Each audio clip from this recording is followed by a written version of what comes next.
ফেনীবাসী কেমন আছেন সবাই? আলহামদুলিল্লাহ, আমিও ভালো আছি।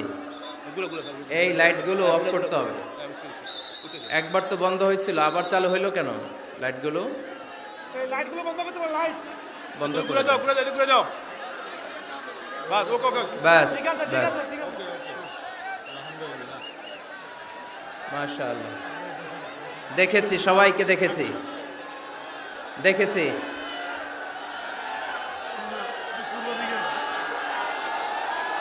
হ্যাঁ, সবাইকে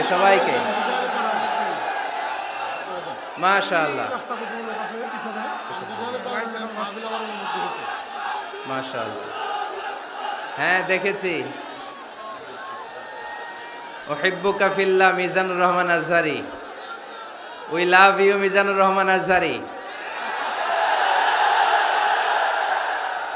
তারালিয়া শান্তি সংঘ থেকে আজহারি হুজুরকে আন্তরিক শুভেচ্ছা। আমরা আল্লাহর জন্য আপনাকে ভালোবাসি, মিজানুর রহমান আজহারি। অনেক শ্রোতারা, অনেক দিনী ভাইরা প্লে কার্ড নিয়ে দাঁড়িয়েছে, সবারগুলো দেখাও যাচ্ছে না। সবার জন্য দোয়া আর ভালোবাসা। আমরা ভালোবাসা দিয়ে বিশ্ব জয় করব, ঠিক কিনা? হেরে যাবে ওদের হিংসার ষড়যন্ত্র, জিতে যাবে আমাদের ভালোবাসা। আমাদের ভালোবাসাকে হারায় দেওয়ার মতো শক্তি পৃথিবীর কারণে চিল্লায় বলো, ঠিক কিনা?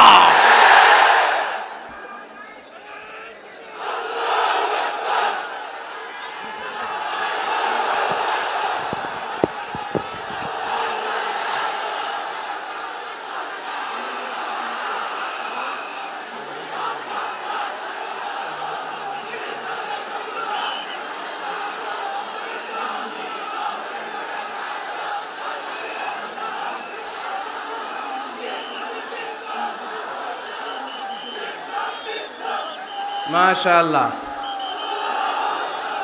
মাশাআল্লাহ। যারা না বুঝে কোরআনের প্রোগ্রাম বানচাল করতে চায়, তাদের এসে দেখা উচিত যে জনগণকে ভুলভাল বুঝানোর দিন শেষ। তাওহীদি জনতা এখন অনেক সচেতন।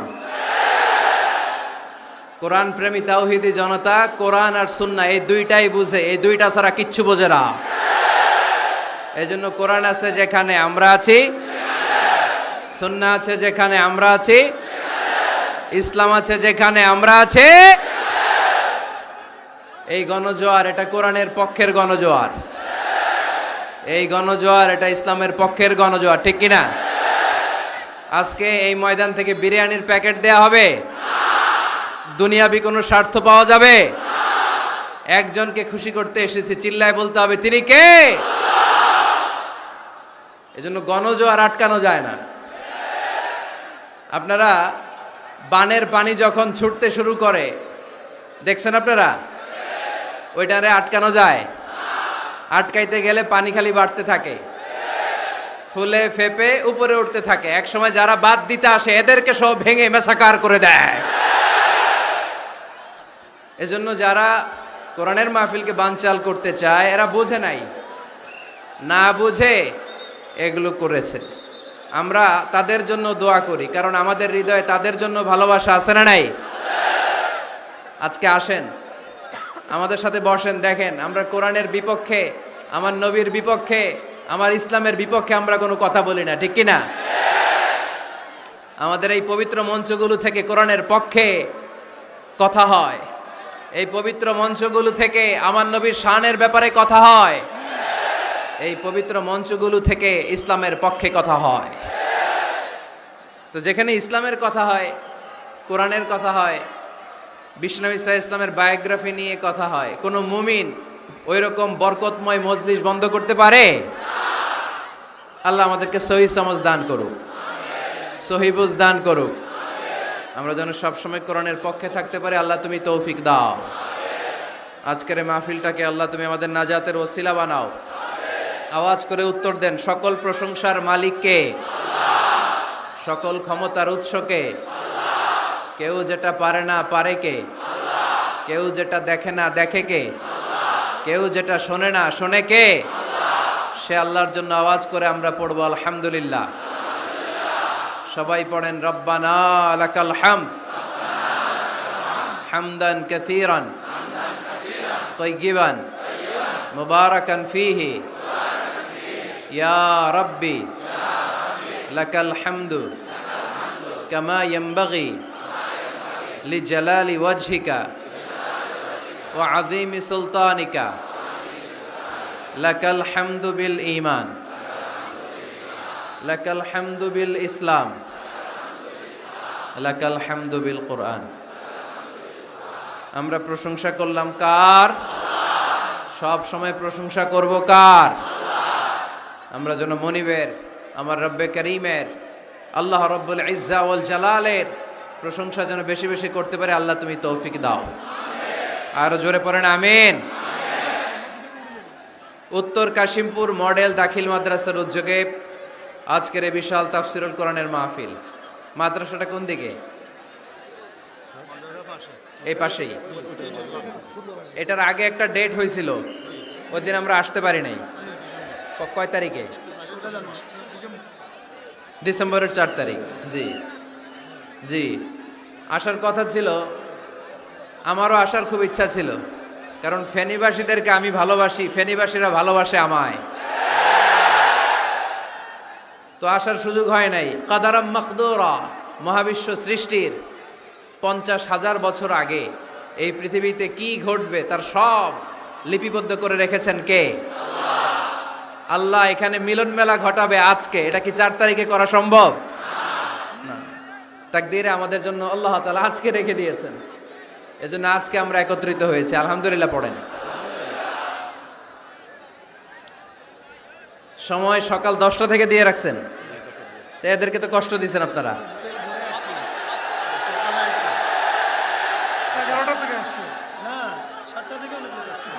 আরে কয়টায় আসছেন? কয়টায়? সকাল 7টায়, কেউ 8টায়। এরা একেবারে 7টার দিকে আসছে। ময়মনসিংহ থেকে ভাড়া করে আনছেন না এদেরকে? হ্যাঁ, ভাড়া করে আনা হয়েছে নাকি? একজনকে খুশি করার জন্য আমরা আসি, চিল্লায় বলতে হবে তিনি কে? আল্লাহ। আমার যে ভাইগুলো এই কষ্ট করে সকাল থেকে বসে আছে, আমরা এই ভাইদের জন্য দোয়া করি, আল্লাহ তাআলা আজকের এই মহামিলন মেলাকে কবুল করুক, এই প্রোগ্রামকে আমাদের নাজাতের ওসিলা বানাক। এখানে যেমনি একসাথে বসলাম, জান্নাতেও যেন একসাথে থাকতে পারে আল্লাহ তৌফিক দান করেন। আজকের এই প্রোগ্রামের সম্মানিত প্রধান মেহমান, ফেনীর গণমানুষের জননন্দিত নেতা জনাব নিজামউদ্দিন হাজারী এমপি, মাননীয় সংসদ সদস্য ফেনী 2 আসন। উনি এই প্রোগ্রাম বাস্তবায়নের জন্য অনেক চেষ্টা করেছেন। ওনার স্ত্রী ভাবি অসুস্থ, তাই দেশের বাইরে আছেন। আমরা ওনার জন্য এবং ভাবির জন্য দোয়া করি, আল্লাহ ওনাদেরকে তুমি ইসলামের জন্য কবুল করো। আমাকে রেখেছেন প্রধান মুফাসসির। আমার আগে কথা বলেছেন হযরত মাওলানা অধ্যক্ষ মফিজুল ইসলাম সাহেব, খতিব পদ্মা টেক্সটাইল মিল মসজিদ, হযরত মাওলানা মোহাম্মদ জাকারিয়া, অধ্যক্ষ জিরানহাট ফাজিল ডিগ্রি মাদ্রাসা, হযরত মাওলানা রহমতুল্লাহ সাহেব, আরও অনেকে কথা বলেছেন। আজকের এই প্রোগ্রামের সভাপতিত্ব করছেন আলহাজ হযরত মাওলানা মশিউর রহমান খন্দকার সাহেব, প্রতিষ্ঠাতা পরিচালক অত্র মাদ্রাসা ও প্রিন্সিপাল পাঠাননগর আমিনিয়া ফাজিল ডিগ্রি মাদ্রাসা ছাগলনাইয়া। আসছে হুজুর? আচ্ছা আচ্ছা, আসেন। মাশাআল্লাহ। এরপরে আপনাদের প্যানেল মেয়র সাহেব আছেন, এরপর চেয়ারম্যান ভাইরা আছেন, এরপর জেলা পরিষদ সদস্য ভাই আছেন, চেয়ারম্যান সাহেব আছেন। আলহামদুলিল্লাহ, সব নেতা খেতা নিয়ে আজকে বসছি। মাশাআল্লাহ। ফেনীর নেতারা কোরআনের পক্ষে, ঠিক কিনা? 64 জেলার সব নেতাগুলো কোরআনের পক্ষে থাক, আমরা চাই কি চাই না? বাংলার 56,000 বর্গ মাইলের প্রতিটা ইঞ্চি মাটি কোরআনের ঘাঁটি হোক, আমরা চাই কি চাই না? আমরা এই বাংলাদেশে কোরআনের ঘাঁটি গড়তে চাই, আমরা ইসলামকে বিজয়ী শক্তি হিসেবে দেখতে চাই, ঠিক কিনা? এরপরে আমার নানা ভাই আছেন পাশে, ডক্টর শামসুদ্দিন আমার নানা ভাই, তারপর ডক্টর মোজাম্মেল হক আজহারি আছেন, তারপরে এই যে এয়ারপোর্টে গেলে ভাই ভিআইপি লাউঞ্জে খুব সময় দেন এরকম অনেকে আছেন। সব ওলামা হজরতের নাম যদি আমি বলতে পারতাম ভাল লাগতো। আইম্মাতুল মাসাজিদ, মসজিদের ইমাম সাহেবেরা, মুয়াজ্জিন সাহেবেরা, খতিব সাহেবেরা, কওমি মাদ্রাসার মুহতামিম সাহেবরা, আলিয়া মাদ্রাসার প্রিন্সিপাল হুজুরেরা, স্কুল কলেজ ইউনিভার্সিটির শিক্ষকেরা, পর্দার আড়ালে মায়েরা বোনেরা, আপামর তৌহিদি জনতা, আর আমার কলিজার টুকরা যুবক ভাইয়েরা, সব যুবক, বেশিরভাগ যুবক, মাশাআল্লাহ মাশাআল্লাহ মাশাআল্লাহ। আমাদের হাতে সময় খুব কম।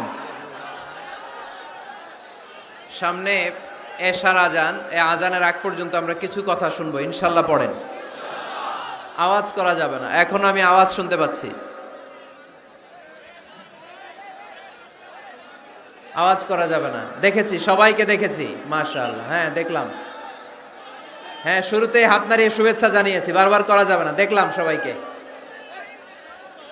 থামতে হবে এবার। মাশাআল্লাহ, ফেনের ছেলেরা অনেক ভদ্র। এত বড় গ্যাদারিং কিন্তু অল্পতেই থেমে গেছে। অন্যান্য জায়গায় অনেক চিৎকার চেঁচামেচি করতে হয়, আলহামদুলিল্লাহ একটা আওয়াজ হবে না।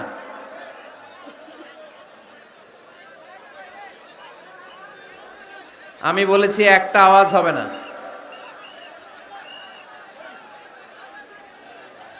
ওই যে আমি একটা আওয়াজ হবে না বলছি, ওরা দুইটা আওয়াজ করতেছে। আওয়াজ করবেন না, না, নো সাউন্ড। আজকে আমরা সূরাতুল হুজরাত থেকে কথা শুনবো। কোন সূরা থেকে? হুজরাত। সবাই বলেন হুজরাত। হুজরাত শব্দটা হুজরা শব্দের প্লুরাল, অর্থ হচ্ছে কামরা। মসজিদে ইমাম সাহেবের হুজরা আছে না নাই? ইমাম সাহেবের কামরা আছে না? আছে। তো আল্লাহ রাসূল সাল্লাল্লাহু আলাইহি সাল্লামের এরকম হুজরাখানা ছিল। এট এ টাইমে আল্লাহর হাবিব সাল্লাল্লাহু আলাইহি সাল্লামের 9টা হুজরাখানা ছিল, যেখানে 9 জন বিবি বসবাস করতেন। কিছু বেদুইন লোকজন এসে কেমন করে বিশ্বনবী সাল্লাল্লাহু আলাইহি ইসলামের সাথে আচরণ করতে হবে এটা জানতো না। তাদের মধ্যে সভ্যতা ভব্যতার ছোঁয়া স্পর্শ লাগেনি। পরে আমরা নিজেরা নিজেদেরকে যেমনে ডাকি, তারাও এসে বিশ্বনবীকে এভাবে ডাকা শুরু করলো। কারো নাম যদি হয় আব্দুল্লাহ, আব্দুল্লাহর বন্ধু তারা ডাকবে এই আব্দুল্লাহ। কারো নাম যদি হয় করিম, তার বন্ধুটা ডাকে এই করিম। কারো নাম যদি হয় আবু বকর, তার বন্ধুটা ডাকে এই আবু বকর। কিন্তু বিশ্বনবী সাল্লাল্লাহু আলাইহি ইসলামকে কি এই মুহাম্মদ এইভাবে ডাকা যাবে? না, ডাকা যাবে না। যদিও তিনি মানুষ, কিন্তু অসাধারণ মানুষ। যদিও তিনি নবী, তিনি মহানবী। তিনি সব নবীদের নবী, ঠিক কি না? As a father, as a teacher, as a commander, as a lawgiver, as a lawmaker, Muhammad is the superman of the world. সুবহানাল্লাহ পড়েন। আমার নবীর চাইতে শ্রেষ্ঠ কোনো মানুষ গোটা বিশ্বে দ্বিতীয়টা হতে পারে না। আমার নবীর চাইতে the most trust worthy personality, বিশ্বস্ত মানুষ এই পৃথিবীতে হতে পারে না। সে কোন বন্ধু বলো বড় বিশ্বস্ত,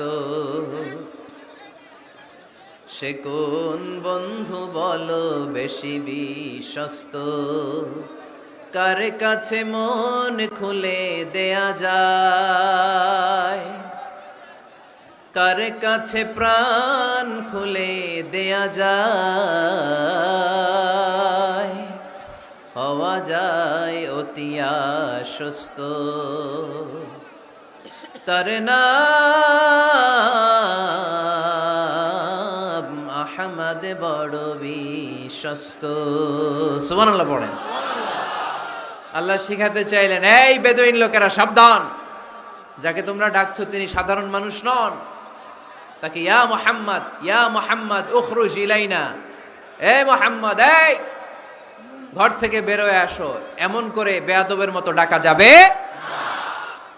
বিশ্বনবী সাল্লাল্লাহু আলাইহি ইসলামকে ডাকতে হবে ইয়া নবী আল্লাহ, ওনাকে ডাকতে হবে ইয়া রাসূলুল্লাহ, ওনাকে ডাকতে হবে ইয়া হাবিবাল্লাহ। ঠিক কিনা? শিষ্টাচার শিক্ষা দিলেন। আল্লাহ বুঝাতে চাইলেন তোমরা যদি অপেক্ষা করতে অনেক ভালো হতো। ওয়ালাউ আন্নাহুম সাবারু হাত্তা তাখরুজা ইলাইহিম লাকানা খায়রাল লাহুম। আল্লাহর হাবিব সাল্লাল্লাহু আলাইহি ওয়াসাল্লাম দুপুরের খাবার খেয়ে গড়াগড়ি করছিলেন। আল কাইলুলা, টসিং এন্ড টার্নিং, এপাশ ওপাশ করা। শীতকালে দুপুরের খাবার খেয়ে বিছানায় শুইলে আরাম আছে না নাই? এটারে কাইলুলা বলে। আল্লাহর হাবিব সাল্লাল্লাহু আলাইহি ওয়াসাল্লাম যখন কাইলুলা করছিল, ঠিক তখন লোকগুলো ডাকতে আরম্ভ করলো, ইয়া মুহাম্মদ, ইয়া মুহাম্মদ উখরুজ ইলাইনা, হে মুহাম্মদ আসো। আল্লাহ বললেন খবরদার, আমার নবীকে এইভাবে ডাকা যাবে না, বরঞ্চ আমার নবীকে তোমরা ডাকবে ইয়া নবী আল্লাহ, ইয়া রাসূল আল্লাহ, ইয়া হাবিব আল্লাহ বলে। সুবহানাল্লাহ পড়েন। আল্লাহর হাবিব সাল্লাল্লাহু আলাইহি ওয়াসাল্লাম যতক্ষণ না বের হয়ে আসে তোমাদের অপেক্ষা করা উচিত, সবর করা উচিত। আমরা অনেক সময় সবর করি না। ব্যাপার কি? আওয়াজ আবার বাড়তেছে কেন? এদিকে মাইকম্যান কই? মাইকম্যান এদিকে আসো তো, মাইকম্যান এদিকে আসো, আমার কাছে আসো। ভাই আওয়াজ করবেন না, এই আওয়াজ থামাতে থামাতেই এশার আজান হয়ে যাবে, আমি চলে যাব, আলোচনা শেষ, আমি চলে যাব। উপরে উঠাও একটু, উপরে। এদিকে এদিকে, আমি একটা কথা শুরু করলে এখানে চিৎকার চেঁচামেচি, আমি থামাবো, আবার শুরু করলে এটা হয় না। অল্প কয়েক মিনিট, লম্বা চোরা বক্তব্যের সুযোগও নাই। এশার আজান হবে একটু পরে, একটু উপরে উঠাও। আমি চাই পিন পতন নীরবতা। আরেকটু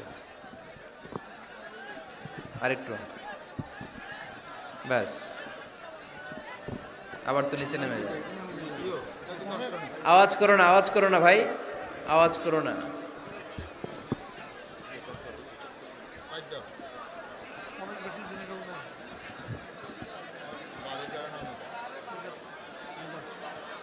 থামতে হবে, থামতে হবে।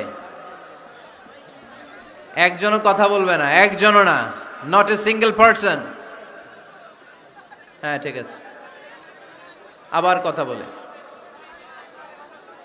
এটা ঠিক হয়ে গেছে। হ্যাঁ ঠিক আছে। তাহলে আমরা আমাদেরকে যেইভাবে ডাকি, আল্লাহর হাবিব সাল্লাল্লাহু আলাইহি ওয়াসাল্লামকে ওইভাবে ডাকা যায় না। আল্লাহ বললেন খবরদার, তোমাদের উচিত ছিল অপেক্ষা করা যতক্ষণ না আল্লাহর হাবিব সাল্লাল্লাহু আলাইহি ওয়াসাল্লাম বিশ্রাম শেষ করে বাইরে বেরিয়ে আসে। তাই কারো বাসায় গেলে অপেক্ষা করবেন যতক্ষণ না উনি আসে, আর যাওয়ার আগে অ্যাপয়েন্টমেন্ট নিয়ে যাবেন। আজকের প্রথম মেসেজ, কারোর সাথে দেখা করার আগে কি নিয়ে যাবেন? ফ্যানের ছেলেরা কথা বলে না, অ্যাপয়েন্টমেন্ট নিয়ে যেতে হবে। অনেকে খালি অস্থিরতা করে, চেয়ারম্যান সাহেবের বাড়িতে গেছে, সিগনেচার লাগবে, যেই অস্থির, আরে বেরোয় না কেন? চেয়ারম্যান সাহেব আসে না কেন? এতক্ষণ ধরে বসে আছে। এরকম বিরক্ত, খালি কমপ্লেইন করে, অভিযোগ করে, এরকম কিছু লোক আছে না নাই? খেয়াল রাখবেন, যারা ব্যর্থ, জীবনে ব্যর্থ, তারা সবসময় শুধু কমপ্লেইন করে, অভিযোগ। মানুষের কাছে অভিযোগ, আল্লাহর কাছে অভিযোগ, আমার এইটা নাই, ওইটা নাই, আল্লাহ আমার এইটা দাও নাই, ওইটা দাও নাই। আর সফল ব্যক্তিরা কখনো অভিযোগ করে না, খালি শুকরিয়া করে। ঠিক কিনা? Now the decision is yours, you wanna be successful or unsuccessful. আপনি সফল হতে চান না ব্যর্থ হতে চান? তাহলে সফল হলে সবসময় পড়তে হবে আলহামদুলিল্লাহ। কি পড়বেন? হুজুরের সাথে দেখা করতে গেছে, যে হুজুর আসে না কেন, কতক্ষণ ধরে বসে আছি। আরে হুজুরও মানুষ, হুজুরও অসুস্থ হয়, হুজুরেরও ফ্যামিলি আছে, হুজুরের ঘুমানো লাগে, হুজুর রোবট না। আমাদের যখন অ্যাপয়েন্টমেন্ট নেয় মেপে দেয়, হুজুর এই তো সহজ, আপনি এটা করে আসবেন, এরপরে হেলিকপ্টার রেডি, এরপরে ওইটাতে যাবেন, ওইখান থেকে হেলিকপ্টার রেডি। আমি রোবট, হুজুর কি রোবট? হুজুর তো মানুষ না। এগুলো করবেন না, ধৈর্য ধরতে শিখুন, একটু স্থির হন। স্টপ, অনেক হয়েছে, আর না। অস্থির জীবন আমরা চাই না। এই কোরআন আমাদেরকে অস্থির সময়ে স্বস্তির বাণী শোনায়। ঠিক কিনা? কিসের বাণী শোনায়? স্বস্তির বাণী। কোন সময়ে? অস্থির সময়ে স্বস্তির বাণী শোনায় কোরআন। ঠিক কিনা? এজন্য আজকের প্রথম মেসেজ হচ্ছে, কারো বাসায় গেলে পারমিশন নিতে হবে। দরজার সামনে যেয়ে আগে সালাম দিবেন 3 বার। কয়বার? অনুমতি চাইবেন, অনুমতি দিলে ঢুকবেন, অনুমতি না দিলে বের হয়ে চলে আসবেন। পারা যাবে? এজন্য রব্বুল আলামিন বলেন, ইয়া আইয়ুহাল্লাযীনা আমানু লা তাদখুলু বুয়ুতান গায়রা বুয়ুতিকুম হাত্তা তাস্তানিসু ওয়া তুসাল্লিমু আলা আহলিহা যালিকুম খায়রুল লাকুম লাআল্লাকুম তাযাক্কারুন। সুবহানাল্লাহ পড়েন। আল্লাহ ডেকে বললেন, ও ঈমানদারেরা শোনো শোনো, তোমরা যখন অন্য কারো বাড়িতে যাবে খবরদার অনুমতি না নিয়ে সালাম না দিয়ে ঘরে ঢুকে যেও না। দরজার সামনে দাঁড়িয়ে থাকো, দরজার সামনে দাঁড়িয়ে দাঁড়িয়ে 3 বার অনুমতি চাও, তারপরে সালাম দাও। অনুমতি দিলে ঢুকবা, নচেত চলে যাবা। ঠিক কি না? এই আইনটা কার? ফেনীবাসী কি আইনটা মনে রাখতে পারবে? কারো বাসায় যাওয়ার আগে অ্যাপয়েন্টমেন্ট নিয়ে যাব, আর যে হুট করে দরজার ভিতরে ঢুকে যাব না, অপেক্ষা করব। You have to wait. তিনি আসতে বললে এরপরে ঢুকবো। মনে থাকবে? কারো ঘরে অনুমতি না নিয়ে ঢুকা কবিরা গুনাহ। কি গুনাহ? আমরা এগুলোর ইসলাম মনে করি না, আমরা ম্যানার জানি না, আমরা সোশ্যাল নর্মস জানি না। আমরা মনে করি নামাজ, রোজা, হজ, যাকাত, জিকির এগুলাই ইসলাম। ঠিক কিনা? ধরাবাঁধা ইসলাম হিন্দু ধর্মের মতো গদবাঁধা কোনো ধর্ম নয়। আমাদের মসজিদ এটা গির্জা, প্যাগোডা, সিনাগগ আর গুরুদুয়ারার মতো যে কোনো ইবাদতগাহ নয়। আমাদের মসজিদগুলো আমাদের সামাজিক ঐক্যের কেন্দ্রবিন্দু। আমাদের ইসলাম হচ্ছে আমাদের জীবন চালানোর মেথোডোলজি। কেমন করে এই লাইফটা সুন্দর হবে, স্মুথ হবে, তার সব নির্দেশনা কোরআনের ভেতরে আছে না নাই? এজন্য বিশ্বনবী বললেন, খবরদার কারো ঘরে যাওয়ার আগে সালাম দাও, পাশাপাশি অনুমতি চাও। এক সাহাবী দাঁড়িয়ে বললেন, ইয়া রাসূলুল্লাহ, ইয়া হাবিবাল্লাহ, আমার ঘরে আমরা কেবল 2 জন থাকি, 2টা ঘর। এক ঘরে থাকে আমার আম্মা, আরেক ঘরে থাকে আমি। আফাস্তাদিনু আলা উম্মি, আমি কি আমার মায়ের ঘরে ঢোকার আগে অনুমতি নেওয়া লাগবে নাকি? নবী হে, 2টা রুম আমার ঘরে, এক রুমে আমি, আরেক রুমে আমার মা। আফাস্তাদিনু আলা উম্মি, আমার মায়ের ঘরে যাওয়ার আগে অনুমতি নেওয়া লাগবে? আনা খাদিমুহা, আমি তো তার খেদমত করি, মায়ের ঘরে যাইতে অনুমতি লাগবে? বিশ্বনবী বললেন, নাআম ইস্তাযিন আলাইহা, হ্যাঁ অবশ্যই মায়ের ঘরে ঢোকার আগে অনুমতি নিয়ে ঢুকবা। সুবহানাল্লাহ পড়বেন না? সাহাবী বললেন, ইয়া রাসূলুল্লাহ, তিনি তো আমার মা, অনুমতি লাগবে কেন? বিশ্বনবী বললেন, আতুহিব্বু আন তারাহা উরিয়ানাতান, ও সাহাবী, তুমি কি তোমার মাকে উলঙ্গ দেখতে পছন্দ করো নাকি? সাহাবী বললেন, না, কশিন কালেও নয়, আমি কখনো আমার মারে উলঙ্গ অবস্থায় দেখতে পছন্দ করব না। বিশ্বনবী বললেন, তাহলে অবশ্যই অনুমতি নিয়ে ঢুকবা। যদি মারে উলঙ্গ দেখতে মনে না চায় তাহলে ঢুকবা, কারণ ঘরের ভিতরে কে কখন কোন পরিস্থিতিতে থাকে তার কোনো হিসাব আছে? এজন্য সালাম দিবেন, নক করবেন, অনুমতি চাইবেন, তখন নিজেকে নিজে ভিতরে যারা আছে, মহিলা হোক পুরুষ হোক, সামলে নিবে, গুছিয়ে নিবে, তারপরে আপনাকে ঢুকার ব্যবস্থা করে দিবে। ঠিক কিনা? তাহলে মায়ের ঘরে ঢুকতে হলে যদি অনুমতি লাগে, তাহলে বোনের ঘরে ঢোকার আগে অনুমতির দরকার আছে না নাই? আমার পাশের ঘর হচ্ছে আমার ভাইয়ের ঘর, ভাইয়ের ঘরে ঢোকার আগে অনুমতির দরকার আছে না নাই? কাজিন, চাচাতো বোন, খালাতো বোন, চাচাতো ভাই, খালাতো ভাই, পাশের ঘরের ভাবি, পাশের বাড়ির মানুষ, এদের ঘরে ঢোকার আগে অনুমতির প্রয়োজন আছে না নাই? খবরদার, খবরদার, এটা কবিরা গুনাহ। This is my first message to the people of Feni tonight. আজ রাতে ফেনীবাসীদের কাছে আমার প্রথম মেসেজ হচ্ছে, কারো ঘরে যাওয়ার আগে অ্যাপয়েন্টমেন্ট নিয়ে যাব। কখন তার সাথে দেখা করব, আগে অ্যাপয়েন্টমেন্ট নিয়ে যাব, তারপরে যে দরজার বাইরে দাঁড়িয়ে পারমিশন চাইবো, মানে অনুমতি নিব, তারপরে সালাম দিব, এরপরে ঘরে ঢুকবো। পারা যাবে? ইনশাল্লাহ পড়তে পারবেন না আওয়াজ করে? আজকে আলোচনার বিষয় হচ্ছে সূরাতুল হুজুরাত। সূরার নাম কি? হুজুরাত। এটা মাদানী সূরা। কি সূরা? এটা কোরআনের 49 নম্বর সূরা। কত নম্বর সূরা?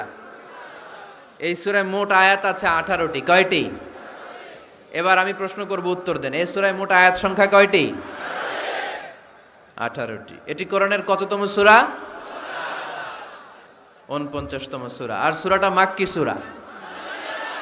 কি সূরা? মাদানী সূরা। এই সূরাটাকে বলা হয় সামাজিক রীতিনীতির সূরা। সোশ্যাল নর্মস শেখানো হয়েছে এই সূরায়। কেমন করে সমাজের শান্তি শৃঙ্খলার ভারসাম্য অক্ষুণ্ণ থাকবে সে ব্যাপারে এই সূরাতে আল্লাহ তাআলা কিছু দিক নির্দেশনা দিয়েছেন। আমাদের সমাজের ভারসাম্য ঠিক নাই, শান্তি নাই, সুশৃঙ্খলা নাই, শুধু মারামারি, জিঘাংসা, কিলাকিলি, হিংসা, বিদ্বেষ, বিশৃঙ্খলা। এই হিংসা, বিদ্বেষ, বিশৃঙ্খলা, মারামারির বিপরীতে সমাজের সাম্য, ভ্রাতৃত্ব, ভালোবাসা, সুশৃঙ্খলা আর ভারসাম্য কিভাবে অক্ষুণ্ণ রাখা যায় সেজন্য আল্লাহ তাআলা এই সূরার ভেতরে 10টা গাইডলাইন দিয়েছেন। কয়টা? সবাই বলতে হবে কয়টা? 10টা। প্রথম গাইডলাইন হচ্ছে আল্লাহ তাআলা বলছেন, খবরদার যারা বিশ্বাসী বলে নিজেদেরকে দাবি করো, আল্লাহ আল্লাহর রাসূলের নিয়মের বা আইনের উপর দিয়ে টপকে যেও না। আল্লাহ আল্লাহ রাসূল যেটা বলেছে এটাই ফাইনাল, ঠিক কি না? রব্বুল আলামিন বলেন, ইয়া আইয়ুহাল্লাযীনা আমানু লা তুকদ্দিমু বাইনা ইয়াদাইল্লাহি ওয়া রাসূলিহি ওয়াত্তাকুল্লাহ ইন্নাল্লাহা সামিউন আলীম। পড়েন সুবহানাল্লাহ। আল্লাহ বললেন, যারা বিশ্বাসী বলে দাবি করো, খবরদার আল্লাহর দেয়া বিধান আর আমার নবীর দেয়া বিধান, এই বিধানগুলাই ফাইনাল। এই ফাইনাল কথার পরে মুমিনের কোনো কথা থাকতে পারে? আল্লাহ যেটা বলেছে, আল্লাহ রাসূল যেটা বলেছে সেটাই ফাইনাল। আওয়াজ করে বলতে হবে, সেটা কি? এটা ফাইনাল। এরপর আর নতুন কোনো কথা নাই। যখনই বলা হবে আল্লাহ বলেছে, রাসূল বলেছে, আমরা বলবো আমান্না, সামি'না ওয়া আতা'না, আমরা শুনলাম, মানলাম, বিশ্বাস করলাম। আমাদের পক্ষ থেকে আর দ্বিতীয় কোনো কথা নাই, ঠিক কি না? এজন্য আল্লাহ বললেন, খবরদার আমি আর আমার রাসূল যেটা দিয়েছি সেটাই ফাইনাল। অতিরিক্ত বুঝতে যেও না, ওভার স্মার্ট সাজতে চেও না।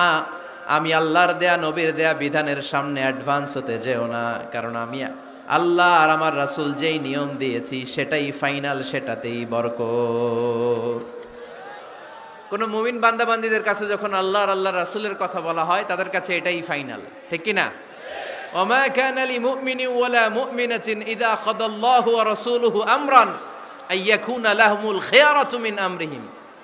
মুমিন নরনারীর কাছে যখন বলা হবে এটা আল্লাহর কথা, আল্লাহর রাসূলের কথা, এটাই ফাইনাল। এরপরে মুমিনের আর নতুন কোনো চয়েস থাকতে পারে না। আল্লাহ বলেছে 5 ওয়াক্ত সালাত জামাতের সাথে আদায় করো, এটাই ফাইনাল, ঠিক কি না? আল্লাহ বলেছেন চুরি করলে চোরের হাত কেটে দাও। বিশ্বনবী জীবদ্দশায় চোরের হাত কেটে দেখিয়ে দিয়েছেন, চুরি করলে হাত কেটে দাও, এটাই ফাইনাল, ঠিক কি না? আল্লাহ নিয়ম জারি করেছেন, ও নারীরা পর্দা করে ঘর থেকে বের হও, এর উপরে কোনো কথা নাই, জোরে বলেন ঠিক কি না? আল্লাহ আইন করে দিয়েছেন রমাদানের 29 দিন কিংবা 30 দিন রোজা রাখবা, এটাই ফাইনাল, এরপরে কোনো কথা নাই, জোরে বলেন ঠিক কি না? যারা সম্পদশালী হয়েছো বছরান্তে 2.5% যাকাত দিবা, বিধানটা কার? এটাই ফাইনাল, এরপরে কোনো কথা আছে? তার মানে আল্লাহ আল্লাহ রাসূল যেটা দিয়েছে এটাই ফাইনাল, এটাই সর্বোৎকৃষ্ট। এর চেয়ে উৎকৃষ্ট আর ভালো হতে পারে না, এটাই শ্রেষ্ঠ। এক সাহাবী বলল, আসুমুদ্দাহার, আমি সারা বছর রোজা রাখবো, রোজা ভাঙবো না। আরেক সাহাবী বলল, আ'তাজিলুন নিসা, আমি আমার বউয়ের কাছে যাব না, আজীবন বৈরাগ্য জীবন যাপন করব। আরেক সাহাবী বলল, উসল্লি লাইলা কুল্লাহ, সারা রাত তাহাজ্জুদ পড়ব, ঘুমাবো না। এই কথা শুনে বিশ্বনবী রেগে গেলেন। বিশ্বনবী বললেন, কে কে বলেছে এই কথা যে সারা বছর রোজা রাখবে, সারা রাত তাহাজ্জুদ পড়বে, স্ত্রীর কাছে যাবে না? ইন্নী আখশাকুম লিল্লাহি ওয়া আতকাকুম লাহু, নিশ্চয় আমি তোমাদের চাইতে আল্লাহকে বেশি ভয় করি। আমি বিশ্বনবী সবচেয়ে বড় মুত্তাকি, আমি বিশ্বনবী সবচেয়ে বড় বুজুর্গ, আমি বিশ্বনবী সবচেয়ে বড় আল্লাহওয়ালা। তো আমি এত বড় আল্লাহওয়ালা হয়ে আমি 11 জন স্ত্রী রেখেছি, আমি এত বড় আল্লাহওয়ালা হয়ে রাতে তাহাজ্জুদও পড়ি, আবার কিছু অংশ ঘুমাই। আমি এত বড় আল্লাহওয়ালা হয়ে বছরে কিছু সময় রোজা রাখি, মাঝে মাঝে রাখি না। তা আমি ব্যালেন্স করে জীবন ধারণের পরে আমার আল্লাহওয়ালাগিরিতে কোনো সমস্যা হয় নাই, আমার নবী হতে সমস্যা হয় নাই। তোমাদের সমস্যা হলো কেন? তোমরা কোত্থেকে এটা শিখেছো আমি বিশ্বনবী যেটা শিখিয়েছি এটাই ফাইনাল, এর চেয়ে শ্রেষ্ঠ কোনো কাজ আর হতে পারে না। চিল্লায় বলেন ঠিক কিনা? ফজরের ফরজ নামাজ কয় রাকাত? আওয়াজ করে বলেন। বিধানটা কার? আপনি যদি বলেন আমি একটু বাড়ায় পড়বো, 3 রাকাত পড়বো, সওয়াব বেশি হবে না? কারণ আপনি অ্যাডভান্স হয়েছেন। লা তুকদ্দিমু বাইনা ইয়াদাইল্লাহি ওয়া রাসূলিহি, খবরদার আল্লাহ আল্লাহ রাসূলের উপর অ্যাডভান্স হয়ো না। রমাদানের রোজা 30টা, আপনি যদি বলেন 35টা রাখবো, ফেনীর ভাইয়েরা রমজানের পরে আরো 5টা যদি একাধারে রাখেন, রমজান মনে করে আল্লাহ কবুল করবে? কবুল করবে? তার মানে আল্লাহ আল্লাহ রাসূল যেটা বলেছে এটাই ফাইনাল, এর চেয়ে বেশি কিছু আর ইবাদত করা যাবে, এর চেয়ে শ্রেষ্ঠ ইবাদত হতে পারে না। বিষ্ণু ইসলাম বললেন সারা রাত তাহাজ্জুদ পড়লে এটা শ্রেষ্ঠ ইবাদত নয়, বরং রাতের কিছু অংশ ঘুমাবা, কিছু অংশ তাহাজ্জুদ পড়বা। আইয়ামুল বীজের রোজা রাখবা, সোম আর বৃহস্পতিবার রোজা রাখবা, আরাফার রোজা রাখবা, আশুরার রোজা রাখবা, শাওয়ালের 6 রোজা রাখবা।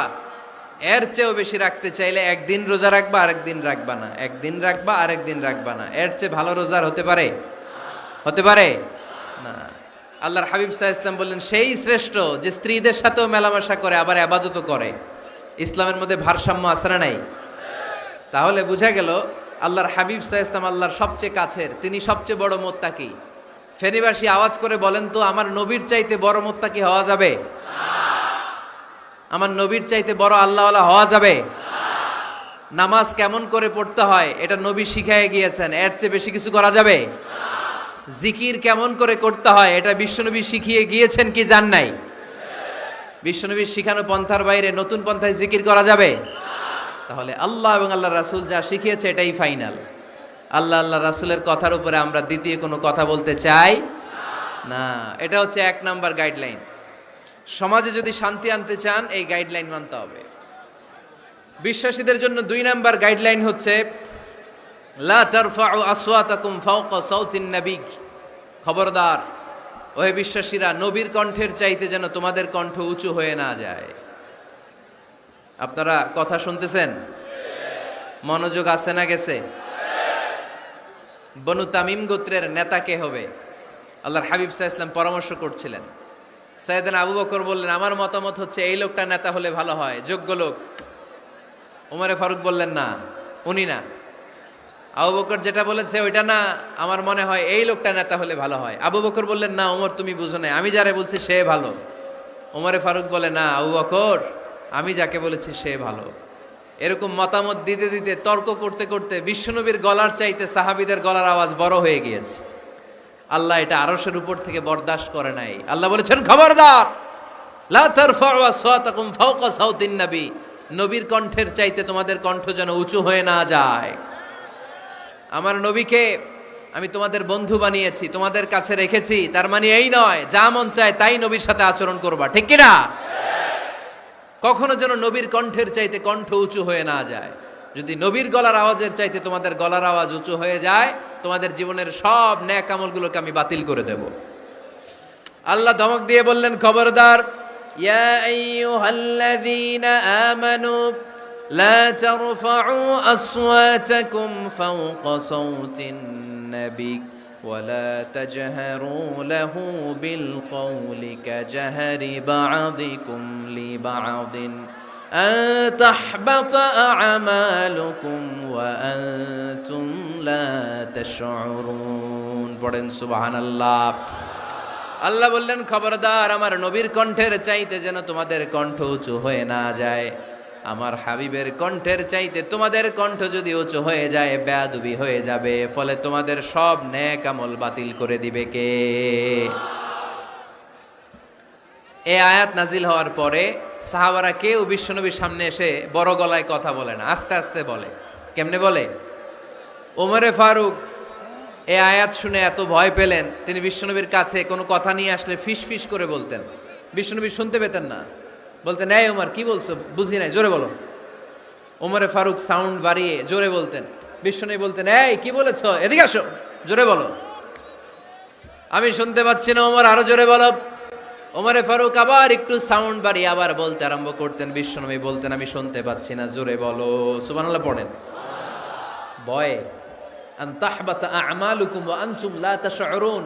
খবরদার, নবীর কণ্ঠের চাইতে যদি কণ্ঠ উঁচু হয়ে যায় সব নেক আমল বাতিল করে দিবে কে? আপনারা যারা হজ উমরা করেছেন, হজ আর উমরা করতে পেরেছেন কারা কারা দেখি? মাশাআল্লাহ। যারা করতে পারি নাই আমরা, আমাদেরকেও যেন আল্লাহ তাআলা তৌফিক দান করে, আমরা পড়ি আমিন। আমরা যেন কাবার চারপাশে তাওয়াফ করতে পারি, সাফা মারওয়ায় যেন সাই করতে পারি, আল্লাহর হাবিব সাল্লাল্লাহু আলাইহি ইসলামের কবরের সামনে দাঁড়িয়ে যেন আমরা সালাতু সালাম পাঠ করতে পারি। আওয়াজ করে পড়তে হবে আমিন। বিশ্বনবী সাল্লাল্লাহু আলাইহি ইসলামের কবরের উপরে এই আয়াতটা লেখা, যে আয়াত নিয়ে আমি এখন আপনাদের সামনে আলোচনা করছি, লা তারফাউ আসওয়াতাকুম ফাওকা সাওতিন নবী। দেখছেন না হাজী সাহেবরা, দেখে আসছেন না? আপনি যখন মসজিদে নববীতে নামাজ পড়বেন, আল্লাহর হাবিব সাল্লাল্লাহু আলাইহি ইসলামের কবর জিয়ারতের জন্য যখন রওনা হবেন, সর্বপ্রথম বাম দিকে পড়বে রাউদাতুম মিন রিয়াদিল জান্নাহ। এই জায়গাটা হলো দুনিয়ার বুকে জান্নাতের বাগান সমূহ থেকে একটা বাগান।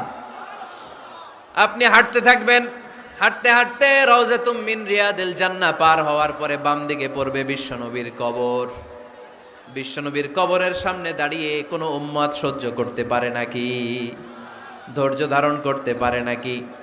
আজীবন যেই নবীর কথা শুনলাম, আজীবন যেই নবীর হাদিস চর্চা করলাম, আজীবন যেই নবীর ভালোবাসা হৃদয়ের মধ্যে ধারণ করলাম, ওই নবী নাকি এই জায়গায় শোয়া, ওই নবী নাকি এখানে শুয়ে আছে, এটা কল্পনা করলে কোনো উম্মত ধৈর্য ধারণ করতে পারে? কলিজাটা ছিঁড়ে খান খান হয়ে যায়, চিৎকার দিয়ে নবীরে ডাক দিতে মনে চায়। কিন্তু আল্লাহ বলেছেন খবরদার, কবরের উপরে এই আয়াতটা লেখা, লা তারফাউ আসওয়াতাকুম ফাওকা সাওতিন নবী। খবরদার, এটা নবীর দরবার, এখানে বড় গলায় চিৎকার চেঁচামেচি করে কোনো আওয়াজ করা যায় না। চিল্লায় বলেন ঠিক কি না? এজন্য আল্লাহ বললেন, লা তারফাউ আসওয়াতাকুম ফাওকা সাওতিন নবী। খবরদার, নবীর কণ্ঠের চাইতে যেন কণ্ঠ উঁচু হয়ে না যায়। এই আয়াতের হুকুম আল্লাহর হাবিব সাল্লাল্লাহু আলাইহি ইসলামের জীবদ্দশা অবস্থায় যেমন ছিল, ঠিক এখনো এটারে বলবৎ রেখেছে কে? তাই ওইখানে আল্লাহর হাবিব সাল্লাল্লাহু আলাইহি ইসলামের কবরের সামনে বুক ফেটে কান্না আসে, আমার নবী, আমার পেয়ারা নবী এখানে, পেয়ারা রাসূল শুয়ে আছে, এটা জেনেও আমি চিৎকার দিতে পারি না, আমি হই হুল্লোড় করতে পারি না, আমি লাফাতে পারি না, আমি শুধু চোখের পানি ছেড়ে আমার নবীরে সালাম পাঠাতে পারি। ঠিক কিনা? এই আয়াতের হুকুম শুধু নবীর ক্ষেত্রেই প্রযোজ্য নয়, আব্বা আম্মার ক্ষেত্রেও প্রযোজ্য। আব্বা আম্মার সামনে দাঁড়িয়ে বড় গলায় কথা বলা যাবে? উস্তাদ আল আসাতেজা যারা আমাদেরকে শিখিয়েছেন, তাদের সামনে বড় গলায় কথা বলা যাবে না। আধ্যাত্মিক গুরু, ইসলামী আন্দোলনের নেতা, ধর্মীয় নেতা, ওনাদের সামনেও চোখ রাঙিয়ে কথা বলা যাবে না। চিল্লায় বলেন ঠিক কিনা? লা তারফাউ আসওয়াতাকুম ফাওকা সাওতিন নবী। আদব নাই সমাজে, আদব নাই, এজন্য এত মহা সমস্যা। তাহলে প্রথম মেসেজ হচ্ছে আল্লাহ আল্লাহর হাবিব যা বলেছেন ওইটাই ফাইনাল, ওইটার উপরে কোনো কথা আছে? দ্বিতীয় মেসেজ হচ্ছে নবীর দরবারে দাঁড়িয়ে বড় গলায় কথা বলা যাবে। 3 নম্বরে আল্লাহ বললেন, ইয়া আইয়ুহাল্লাযীনা আমানু ইন জাআকুম ফাসিকুম বিনাবাইন ফাতাবায়ানু। ও বিশ্বাসীরা, ও ঈমানদার বান্দারা, তোমাদের সামনে যদি কোনো পাপাচারী, কোনো ফাসেক যদি কোনো খবর নিয়ে আসে, খবরটা বিশ্বাস করার আগে যাচাই করে নিও। ফাতাবায়ানু ইয়ানি ফাতাসাব্বাতু আন সিহহাতিল খবর, খবরটা সহি কিনা যাচাই করার দরকার আছে না নাই? ইযা জাআকুম ইন জাআকুম ফাসিকুম বিনাবাইন ফাতাবায়ানু। ফেনীবাসী মনোযোগ দিয়ে শুনেন, কেউ যদি কোনো তথ্য নিয়ে আসে, খবর নিয়ে আসে, শুনেই হুট করে বিশ্বাস করা যাবে না। ফেসবুকে প্রায় বিভিন্ন ফেক নিউজ আছে না নাই? রুমর, গুজব আছে না নাই? আমি তখন মালয়েশিয়া, হঠাৎ করে দেখলাম নিউজের মধ্যে অনেকে স্ট্যাটাস দিতে শুরু করেছে যে পেঁয়াজের মতো লবণেরও দাম বেড়ে গেছে। এটা কি সত্য নিউজ না গুজব? জোরে বলেন। গুজব। আসলে কি লবণের দাম বাড়ছিল? বাড়ে নাই, কিন্তু না জেনেই অনেকে শেয়ার দিছে। এজন্য ফেসবুকে কোনো নিউজ যদি আপনি দেখতে পান, শুনতে পান, verify, justify the news whether it's true or wrong. Check, make a cross check and double check. Regarding the authenticity of the report, এই রিপোর্টটা সঠিক কিনা ভেরিফাই করবেন আগে, তারপরে শেয়ার মারবেন। অনেকে আছে সিলে কান নিয়ে গেছে, শুই না সিলের পিছনে দৌড়। আগে কি সিলের পিছনে দৌড়াবেন নাকি কানে হাত দিবেন? নিউজ একটা দেখলেই শেয়ার দেয়া যাবে? কি করবেন? যাচাই করবেন। You have to cross check, you have to justify the news, you have to verify the news. আমরা প্রায় নিউজ একটা দেখলেই শেয়ার দেই। হয়তো একটা ভুল নিউজ আপনি শেয়ার দিয়েছেন, এই ভুল নিউজের কারণে পুরো সমাজের মধ্যে গোলমাল, এর দায়ভার আপনার কাঁধেই বর্তাবে। আওয়াজ করে বলেন ঠিক কিনা? এই ভুয়া নিউজগুলোতে আমাদের খুব আগ্রহ। ফেসবুক নিজের মন মতো ব্যবহার করা যাবে না। প্রায় ফেসবুকে অনেক রুমর পাবেন, গুজব, অনেক স্ক্যান্ডাল। অমুক নেতার গোপন ভিডিও ফাঁস। তো অমুক নেতার গোপন ভিডিও ফাঁস, তোর কি হয়েছে? তোর সমস্যা কি? ওইটা তোর শেয়ার দেয়া লাগবে কেন? চিল্লায় বলেন ঠিক কিনা? মানুষের দোষ আমরা গোপন করতে পারি না। মান সাতারা মুসলিমান সাতারাহুল্লাহু ফিদ দুনিয়া ওয়াল আখিরাহ। যে অন্যের দোষ দেখে গোপন রাখে, তার দোষগুলো গোপন রাখবে কে? আল্লাহ। ওমান কাশাফা মুসলিমান কাশাফাহুল্লাহু ফিদ দুনিয়া ওয়াল আখিরাহ। যে অন্যের গোপন বিষয় প্রকাশ করে দেয়, ওর গোমরও কিয়ামতের ময়দানে ফাঁস করে দিবে কে? আপনি 10 জনের সামনে অন্যের গোপন বিষয় ফাঁস করবেন, আল্লাহ লাখো মানুষের সামনে আপনার ল্যাংটা করে ছেড়ে দিবে। লক্ষ মানুষের সামনে আপনার গোমর ফাঁস করে দিবে। এজন্য খবরদার, অন্যের পিছনে লেগে থাকেন না, অন্যের দোষ খুঁজেন না, দোষ খুঁজবেন নিজের। ইন জাআকুম ফাসিকুম বিনাবাইন ফাতাবায়ানু। মুমিন কোন তথ্য, কোন সংবাদ, কোন রিপোর্ট কিংবা নিউজ শুনলেই বিশ্বাস করে না। মুমিন আগে এটাকে যাচাই করে, বাছাই করে, জাস্টিফাই করে, ভেরিফাই করে, তারপরে সে বিশ্বাস করে। ঠিক কি না? আল্লাহর হাবিব সাল্লাল্লাহু আলাইহি ওয়াসাল্লাম বনুল মুস্তালিকের যুদ্ধে জয়লাভ করলেন। হারিস ইবনে মিরার বনুল মুস্তালিকের নেতা। শুনতেছেন আপনারা? কষ্ট হচ্ছে? আচ্ছা। হারিস ইবনে মিরার বললেন, ইয়া রাসূলুল্লাহ, আমরা ইসলাম ধর্ম গ্রহণ করলাম, কি কি নিয়ম মানতে হবে? আল্লাহর হাবিব সাল্লাল্লাহু আলাইহি ওয়াসাল্লাম বললেন, সালাত পড়বে, যাকাত দিবে। উনি বললেন, তাহলে যাকাত নেন। আল্লাহর হাবিব বললেন, না, এই তো মাত্র কালিমা পড়ে মুসলমান হলে হালানিল হাউল, 1 বছর অতিক্রান্ত হওয়ার পরে যাকাত দিবে। আল্লাহর হাবিব সাল্লাল্লাহু আলাইহি ওয়াসাল্লাম মদিনায় ফিরে আসলেন।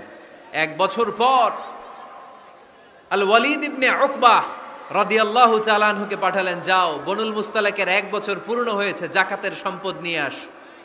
এইদিকে হারিস ইবনে মিরার যাকাতের সম্পদ নিয়ে, সৈন্যবাহিনী নিয়ে, নবীর দূত আসবে যাকাত কালেকশনের জন্য, ওনার জন্য মেহমানদারিতে কোনো ঘাটতি না হয়, ওয়েল রিসিপশন দেওয়ার জন্য এলাকা থেকে বের হয়ে মরুভূমির সামনে দলবল নিয়ে দাঁড়িয়ে। ওয়ালিদ ইবনে উকবা যখন যাকাতের সম্পদ কালেক্ট করার জন্য বনুল মুস্তালিকের ওদিকে যেতে শুরু করেছে, এলাকায় ঢোকার আগেই দেখে বনুল মুস্তালিকের লোকেরা ঘোড়সাওয়ার বাহিনী দাঁড়ায় আছে। এই দৃশ্য দেখে ওয়ালিদ ইবনে উকবা মনে করেছে বনুল মুস্তালিক মনে হয় তাকে হত্যা করার জন্য দাঁড়িয়ে রয়েছে। আসলে কি হত্যার জন্য দাঁড়ায় আছে? কি জন্য দাঁড়ায় আছে? ওয়েলকামিং রিসিপশন দেওয়ার জন্য। উনি ভয় পেয়ে অ্যাবাউট টার্ন, তথ্য যাচাই না করে মনে করছে আমারে মারবে, ধরবে, about turn, return back to Medina. মদিনায় চলে গেলেন, যে বলে, ইয়া রাসূলুল্লাহ, বনুল মুস্তালিক যাকাত দেওয়া তো দূরের কথা, এগুলো তো সব কাফের হয়ে গেছে। ইয়া রাসূলুল্লাহ, ওরা তো মনে হয় কাফের হয়ে গিয়েছে, যাকাত প্রদান করা তো দূরের কথা, মারার জন্য সৈন্যবাহিনী নিয়ে অ্যাটাক করেছে। বিশ্বনবী রেগে গেলেন। খালিদ বিন ওয়ালিদের নেতৃত্বে 1000 সৈন্যবাহিনী পাঠিয়ে বললেন, যাও বনুল মুস্তালিক অ্যাটাক করো, বনুল মুস্তালিকে অভিযান চালাও। আল্লাহ বললেন, নবী অভিযান পরে চালান। ইন জাআকুম ফাসিকুম বিনাবাইন ফাতাবায়ানু। সুবহানাল্লাহ পড়েন। নবী হে, অভিযান পরে চালান। তথ্য যে নিয়ে আসছে ওয়ালিদ, এটা সত্য কিনা আগে যাচাই করেন। সে যে তথ্য আপনাকে সরবরাহ করেছে, এই তথ্য সঠিক নয়, সে ভুয়া তথ্য দিয়েছে, সে ভুল বুঝেছে, এখানে মিস আন্ডারস্ট্যান্ডিং হয়েছে। আপনি 1000 সৈন্যবাহিনী পাঠাবেন না। আপনার 1000 সৈন্যবাহিনী যে যদি বনুল মুস্তালিককে অ্যাটাক করে, তাহলে এই অ্যাটাকে কোনো ক্ষয়ক্ষতি হলে সবটার দায়ভার আপনার কাঁধেই বর্তাবে। চিল্লায় বলেন ঠিক কিনা? আমার নবীকে শিখানোর মাধ্যমে আল্লাহ তাআলা আমাদেরকে শিখা যাবে না। আগে যাচাই বাছাই করার দরকার আছে না নাই? আছে। আপনার বন্ধু এসে বলল, আরে দোস্ত তুমি এইখানে, ভাবিরে তো দেখলাম বাজারে আরেক লোকের সাথে ঘুরতেছে, আপনি রেগে মেগে আগুন, অফিস থেকে বাসায় যায় বউরে কিল, আইজো মায়ের কাইলো মায়ের, এরকম হতে পারে না?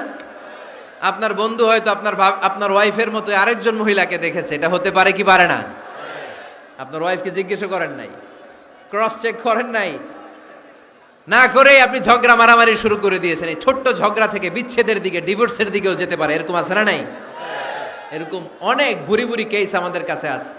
নিউজ যাচাই না করে, গুজব আর রুমর যাচাই না করে সিদ্ধান্ত নিয়েছে, পরে মাথার মধ্যে চাপড়ায়, নিজের কপালে নিজে চাপড়ায়, এরকম আছে না নাই?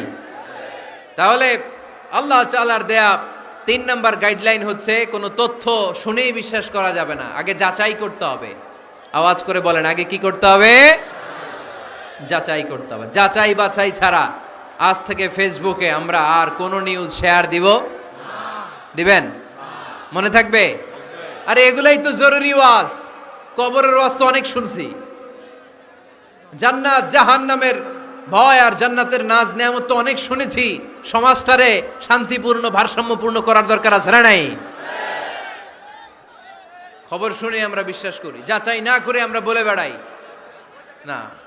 যাচাই না করে, নিশ্চিত না হয়ে আজ থেকে কোনো নিউজ আমরা ফেসবুকে শেয়ার দিব না। 4 নম্বরে আল্লাহ বললেন, 4 নম্বর গাইডলাইন আল্লাহ দিলেন, ইয়া আইয়ুহাল্লাযীনা আমানু লা ইয়াসখার কওমুম মিন কওম। খবরদার আমার বিশ্বাসী বান্দারা, আমার ইমানদার বান্দারা, কেউ কোনোদিন কাউরে ঠাট্টা বিদ্রুপ করে না। সুবহানাল্লাহ পড়েন।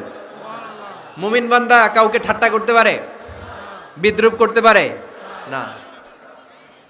আমাদের জিহ্বা আছে বলে আমরা যা ইচ্ছে তাই বলতে পারি? কথা বলেন না কেন? আমাদের কান আছে বলে কান দিয়ে আমরা যা মনে চাই তাই শুনতে পারি? যেন কানে শুনি সদা তোমার কালাম, হে খোদা, চোখে যেন দেখি শুধু কোরআনের আয়াত, শোনো আমার মুনাজাত, শোনো শোনো ইয়া ইলাহি আমার মুনাজাত, শোনো আমার মুনাজাত। সবাই আওয়াজ করে পড়েন আমিন। লা ইয়াসখার কওমুন মিন কওম। মুমিন বান্দা কখনো অন্য কাউকে ঠাট্টা করবে না। আমার কোনো ভাই মনে কষ্ট পায়, এরকম কোনো ঠাট্টা বিদ্রুপ খোঁচা মেরে পোক মেরে কথা বলা যাবে না। এটা তার চেহারা নিয়ে না, তার পেশা নিয়ে না, তার বংশ নিয়ে না, তার পরিবার নিয়ে না। তার বাবা চুরি করেছে, আমি কি বলতে পারবো তুই চোরের ঘরের চোর? বলে কি বলে না? কেউ একটু মোটা হইলে কয় তুই মোটুর ঘরের মোটু, চোখে কম দেখলে কেউ তুই কানার ঘরের কানা। আছে না নাই? না না, স্টপ, থামেন, অনেক হয়েছে, আর না, এগুলো বলা যাবে না। কারো আকৃতি নিয়ে খোটা দেয়া, ঠাট্টা করা, এটা স্বয়ং আল্লাহর সাথে ঠাট্টা করার শামিল, ঠিক কিনা? কারো নাক যদি ছোট হয়, এরে কয় বোচা, তোর নাক বোচা। ফেনীতে আপনারা কি বলেন? হ্যাঁ, তো এই যে যার নাক বোচা হয়েছে, ও কি নিজে বানাইছে? যার নাক খাড়া, এটা বানাইছে কে? যে কালো, বানাইছে কে? সাদা শুভ্র, বানাইছে কে? তার মানে কারো আকৃতি নিয়ে যদি আপনি ঠাট্টা করেন, স্বয়ং আল্লাহর সাথে ঠাট্টা করলেন। কারণ কেউ কারো চেহারা বানানোর দায়িত্ব পায় নাই। মাতৃগর্ভে থাকতেই আমাদের চেহারার আকৃতিগুলো দান করেছে কে? হুয়াল্লাযী ইউসাউইরুকুম ফিল আরহামি কাইফা ইয়াশা লা ইলাহা ইল্লা হুয়াল আজিজুল হাকীম। তিনি এমন সত্তা, তোমরা যখন তোমাদের মায়ের পেটের ভেতরে ছোট্ট একটা ভ্রূণ কণা ছিলা, তখনই তোমাদের চেহারার আকৃতি দিয়েছে কে? মায়ের পেটে থাকতেই কে ছেলে হবে, কে মেয়ে হবে, কে সুশ্রী হবে, কে শ্যামলা হবে, কার নাক লম্বা হবে, কারটা খাটো হবে, এগুলো ফিক্স করে রেখেছে কে? এজন্য কখনো কারো চেহারা, কারো আকৃতি নিয়ে ঠাট্টা বিদ্রুপ করা যাবে না। কারণ এই চেহারা আমরা বানাই নাই, বানাইছে কে?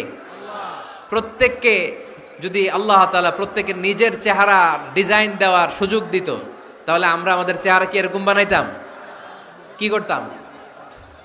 আপনাকে যদি আপনার চেহারা তৈরি করার ডিজাইন আল্লাহ দিত, যে তুমি যেমন মনে চাই নিজের চেহারাটার ডিজাইন দাও, কেমন বানাতেন নিজেকে?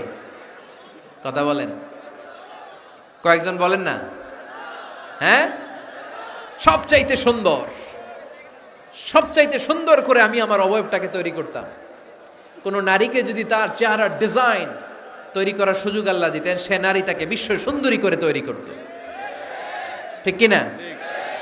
এটা আল্লাহ আমাদেরকে দেয় নাই, এটা আল্লাহ তাআলা নিজ হাতে রেখেছে, নিজে করেছে। তাই কারো আকৃতি নিয়ে ব্যঙ্গ করলে স্বয়ং আল্লাহর সাথে ব্যঙ্গ করার শামিল। চিল্লায় বলেন ঠিক কিনা? সাইয়েদনা ইবনে মাসউদ রাদিয়াল্লাহু তাআলা আনহুর পায়ের নলা ছিল চিকন। হাদিসে এসেছে দাকিকুস সাকাইন, ওনার পা দুইটা ছিল চিকন। খেজুর পাড়ার জন্য ইবনে মাসউদ রাদিয়াল্লাহু তাআলা আনহু যখন খেজুর গাছে উঠলেন, সাহাবারা সাইয়েদনা ইবনে মাসউদের পা দেখে হাসাহাসি শুরু করে দিল। বিশ্বনবী বললেন, খবরদার খবরদার, ইবনে মাসউদের চিকন পা দেখে তোমরা হেসো না। ইবনে মাসউদের চিকন পা দেখে তোমরা হাসো। কিয়ামতের ময়দানে ইবনে মাসউদের এই চিকন পা গুলো যদি মিজানের পাল্লায় রেখে দেওয়া হয়, এই পা দুইটার ওজন উহুদ পাহাড়ের চেয়ে ওজনওয়ালা হয়ে যাবে। এজন্য খবরদার, জিহ্বা আছে বলে যে কোনো কমেন্ট করবেন না। এই আবার কি হইছে দেখ, আওয়াজ কেন? হ্যাঁ, আর কি দেখবেন? এখনই তো বিদায় নেব আমি, চুপ করেন না, এবার থামেন। জিহ্বা আছে বলেই, জিহ্বা আছে বলেই যে কোনো ধরনের মন্তব্য করা যাবে না। আল্লাহর হাবিব সাল্লাল্লাহু আলাইহি ওয়াসাল্লাম বলেছেন, মাইয়াদমান লি মা বাইনা লিহিয়াইহি ওয়া মা বাইনা রিজলাইহি আদমান লাহুল জান্নাহ। ও আমার উম্মতেরা, তোমাদের মধ্য থেকে কেউ যদি আমাকে দুইটা অঙ্গের গ্যারান্টি দেয়, কয়টা অঙ্গের? সবাই বলতে হবে, কয়টা? আমার কোন উম্মত যদি আমাকে দুইটা অঙ্গের গ্যারান্টি দেয় যে তারা এই দুই অঙ্গের পাপ করবে না, আমি তাদেরকে জান্নাতের গ্যারান্টি দেই। এক নম্বরে মা বাইনা লিহিয়াইহি, দুই চোয়ালের মাঝখানে যা থাকে মানে জিহ্বা। আমার কোন উম্মত যদি আমার গ্যারান্টি দেয় জিহ্বা দিয়ে কোনো মিথ্যা বলবে না, কাউরে বাজে কথা বলবে না, ঠাট্টা বিদ্রূপ করবে না, জিহ্বা দিয়ে যে এই পাপ কাজগুলো হয় এগুলো করবে না, আর দুই রানের মাঝখানে যে অংশ আছে লজ্জাস্থান, এই দুইটা অঙ্গের গ্যারান্টি যদি আমার কোন উম্মত আমারে দেয়, আমি আমার ওই উম্মতকে জান্নাতের গ্যারান্টি দিয়ে দেব। খবরদার ফেনীবাসী, খবরদার। মন চাইলেই যা মনে চাই মুখ দিয়ে বলা যাবে। আমার রাসূল সাল্লাল্লাহু আলাইহি ইসলামের 11 জন স্ত্রী, এর মধ্যে একজন স্ত্রী ছিলেন একটু স্থূল আকৃতির, মানে মোটা। কি ছিলেন জানেন? ওই স্ত্রীর নাম কি? সফিয়া। কি নাম? সফিয়া বিনতে হুয়াই ইবনে আখতাব। উনি আল্লাহর হাবিব সাল্লাল্লাহু আলাইহি ইসলামের সব স্ত্রীদের মধ্য থেকে একটু স্থূলকার ছিলেন, একটু ফেটি ছিলেন, মোটা ছিলেন। আম্মা জান আয়েশা একবার ওনার প্রতি রেগে আল্লাহ রাসূল সাল্লাল্লাহু আলাইহি ইসলামের কাছে বিচার দিলেন যে আপনার মুটি বউ, মুটকি বউ। আল্লাহর হাবিব সাল্লাল্লাহু আলাইহি ইসলাম এই কথা শুনে রেগে গেলেন। আয়েশা, এটা তুমি কি বললা? তুমি সফিয়ারে মুটি বলে গালি দিলা। লাকাদ কুলতিলা কালিমাতান লাউ মুসিজাতহু লা মাসাজাতিল বাহর। আয়েশা, তুমি এমন একটা কথা সফিয়ার শানে বলেছো, এই কথাটাকে যদি সাগরের মধ্যে ঢেলে দেওয়া হয়, এই কথাটার তিক্ততা আর পঙ্কিলতা পুরো সাগরের নীল পানিকে মুহূর্তে কালো করে দিবে। এজন্য খবরদার, জিহ্বা সামলান। সাহাবারা রাদিয়াল্লাহু তাআলা আনহু আজমাইন, ওনারা জিহ্বা ধরে মাঝে মাঝে জিহ্বার মধ্যে বাড়ি দিতেন আর কাঁদতেন আর বলতেন, জিহ্বা, তোর কারণে কিয়ামতের দিন আমরা আল্লাহর কাছে ধরা খেয়ে যাব। মুমিন চাইলেই এই মুখ দিয়ে যা মনে চায় বলতে পারে। তাহলে 4 নাম্বার গাইডলাইন হচ্ছে, লা ইয়াসখার কওমুন মিন কওম, কোন বিশ্বাসী বান্দা কখনো অন্য বিশ্বাসী বান্দাকে ঠাট্টা বিদ্রূপ করতে পারবে না। 5 নম্বরে আল্লাহ বললেন, ওয়ালা তালমিজু আনফুসাকুম, খবরদার অন্যের দোষ খুঁজবা না। ও আমার বিশ্বাসী বান্দারা, নিজের দোষ খোঁজো, অন্যের দোষ খোঁজো না।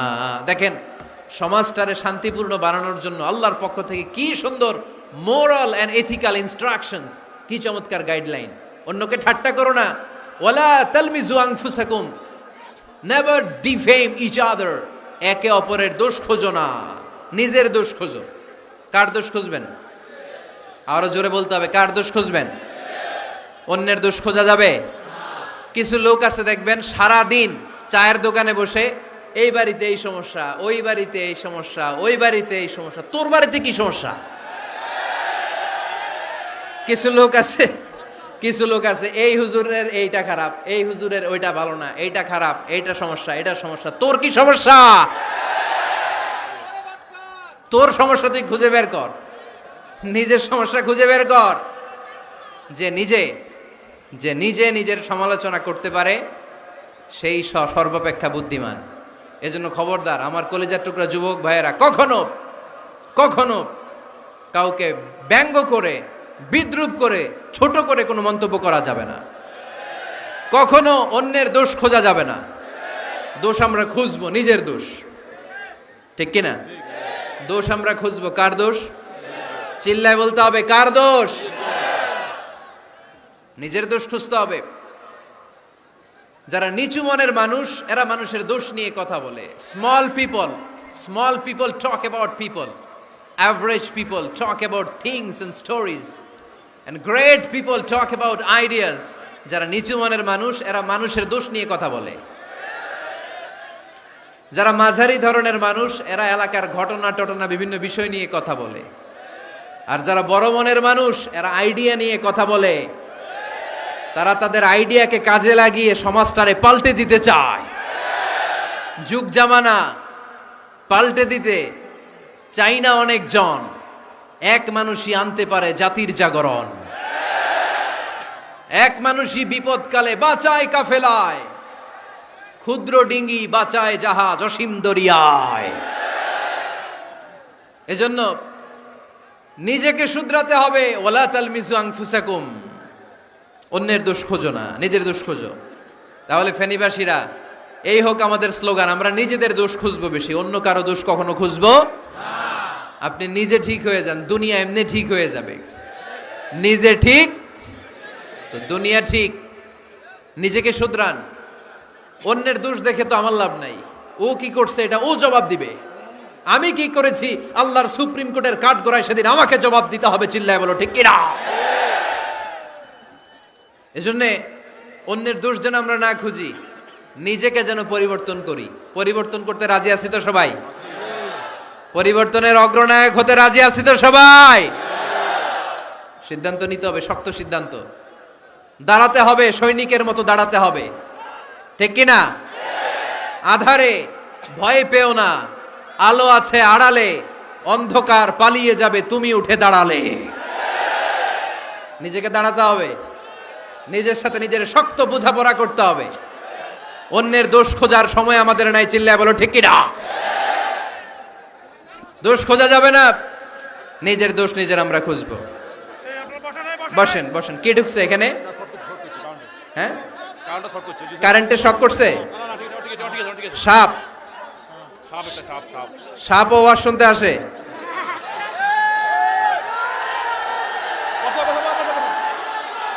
মাশাআল্লাহ। এইখানে শ্রোতা হিসেবে আছে বীর মুজাহিদ, মেরে ফেলছে এটারে। ঠিক আছে ঠিক আছে ঠিক আছে, বসেন।